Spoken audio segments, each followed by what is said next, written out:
ఎయిర్పోర్ట్లో boarding పాస్లు, hand baggage checking బాధలకు check పెట్టారు సెక్యూరిటీ అధికారులు.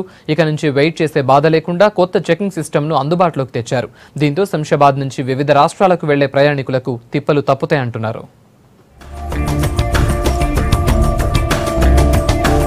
ప్రయాణికుల సౌకర్యం కోసం మరో కొత్త టెక్నాలజీని అందుబాటులోకి తెచ్చారు శంషాబాద్ ఎయిర్పోర్ట్ అధికారులు. దేశంలోనే మొదటిసారిగా ఏర్పాటు చేసిన ఎక్స్ప్రెస్ సెక్యూరిటీ సిస్టమ్ ను సిఐఎస్ఎఫ్ డీజీ ఓపీ సింగ్ మొదలుపెట్టారు. ప్యాసింజర్ పేరు, టికెట్ నంబర్, హ్యాండ్ బ్యాగేజీ వివరాలు స్వైప్ చేస్తే చాలు మొత్తం డేటా క్షణాల్లో ఎంటర్ అయిపోతుందన్నారు ఓపీ సింగ్. దీంతో టైం కూడా ఆదా అవుతుందంటున్నారు. New initiative that the Hyderabad airport has taken. I give full credit to Mr. Kishore for having introduced such a beautiful system in which you need not go into the check-in area. This is the fast track entry to the airport, and today the passengers, they just don't want to be satisfied.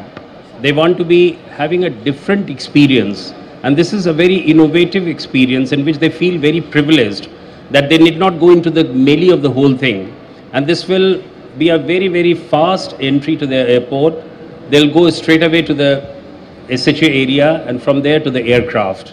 ఎయిర్పోర్ట్ల భద్రతా కారణాలతోటి baggage తనిఖీలు నిర్వహించేటోళ్లమంటున్నారు అధికారులు. దీంతో boarding pass, baggage checking కు గంటల సమయం పట్టేదంటున్నారు. Express security checking system తోటి ఇక నుంచి ఆ ఇబ్బందులు ఉండవంటున్నారు. The new facility will have all the latest technologies, be it self bag drop, be it biometric processing, be it new technologies of screening. So Hyderabad as the IT capital of India, it is the upcoming capital, sir.